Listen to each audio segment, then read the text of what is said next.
حضرت والا کے سمے کوئی آتا اور کوئی نامناسب سے کلام کرتا، بات کرتا، حضرت فرماتے مجھے آپ کے اس فعل سے تکلیف ہوئی، مجھے تمہاری اس بات سے تکلیف ہوئی، زور سے بولنا پڑ رہا ہے، گھر بھی ہوتی رہتی ہے،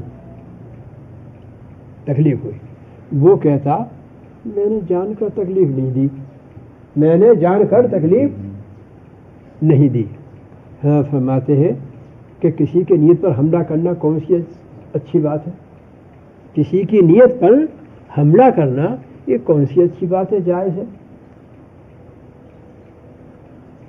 جو میری آپ نیت پر حملہ کر رہے ہیں، آپ کے اس کہنے کا مطلب یہ ہوا کہ میری نیت میرے دل میں یہ ہے کہ تم نے جان کی تکلیف پہنچائی، حالانکہ میری نیت میں میرے دل میں یہ بات نہیں ہے۔ تو کسی کی نیت پر حملہ کرنا یہ کون سی بات ہے؟ میں یہ نہیں کہتا کہ آپ نے جان کو تکلیف پہنچائی، یوں کہتا ہوں کہ تم نے اس بات کا اہتمام کیوں نہیں کیا کہ کہیں اس بات سے تکلیف نہ ہو؟ دیکھا سبق دے دیا نہیں؟ تم نے اس بات کا اہتمام کیوں نہیں کیا کہ میری اس بات سے کہیں تکلیف نہ ہو؟ بے سوچے کیوں بول اٹھے تم؟ یہ کوئی بات ہو گئی نہیں؟ دل شکنی۔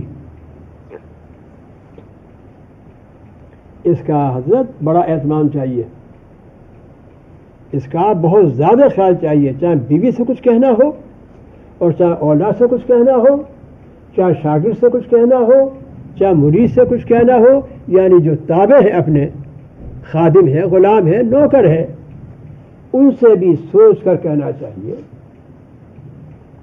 کیوں؟ اس لیے کہ کسی نے اپنی عزت آپ کے ہاتھ نہیں بیچی۔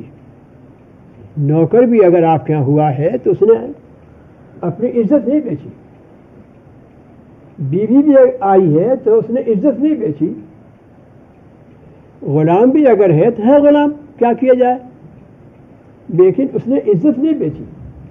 تو آپ کو کسی کی عزت کے لینے کا کیا حق حاصل ہے؟ آپ کو کسی کو ذلیل کرنے کا کیا حق حاصل ہے؟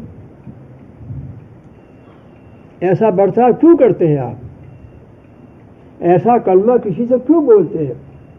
ایسا طرز عمل کیوں اختیار کرتے ہیں کہ اس میں اس کی تحقیر ہے؟